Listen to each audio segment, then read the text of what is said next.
എല്ലാവർക്കും സ്വാഗതം. ഇന്ന് നമ്മുടെ ഒരു ഗസ്റ്റ് പേപ്പർ ആയിട്ടാണ് വന്നിട്ടുള്ളത്. ഏതാണ് പേപ്പർ എന്ന് നോക്കൂ. BEGC 102 അഥവാ യൂറോപ്യൻ ക്ലാസിക്കൽ ലിറ്ററേച്ചർ അല്ലേ. പല ഇംഗ്ലീഷ് വിദ്യാർത്ഥികളും BA ഇംഗ്ലീഷ് വിദ്യാർത്ഥികൾക്കൊക്കെ പഠിക്കാനുള്ള സെമസ്റ്റർ 2 പഠിക്കാനുള്ള പ്രധാനപ്പെട്ട ഒരു പേപ്പറാണ് യൂറോപ്യൻ ക്ലാസിക്കൽ ലിറ്ററേച്ചർ എന്ന് പറയുന്നത്. അതിന്റെ എക്സാം അടുത്തെത്തിയിട്ടുണ്ട്. അപ്പോൾ അതിന് പല വിദ്യാർത്ഥികളും തോൽക്കാറുണ്ട്, അല്ലെങ്കിൽ അവർ എക്സാമിന് വേണ്ടത്ര പ്രിപ്പയർ ആവാറില്ല.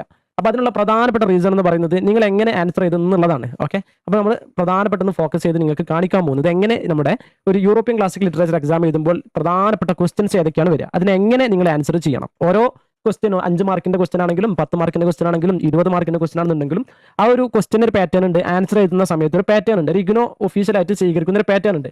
ആ ഒരു പാറ്റേൺ എഴുതി കഴിഞ്ഞാൽ പൂർണ്ണമായിട്ട് നിങ്ങൾക്ക് ഇഗ്നോന്റെ ഭാഗത്ത് നിന്ന് മാർക്ക് കിട്ടുന്നതാണ്. യാതൊരു ടെൻഷനും വേണ്ട.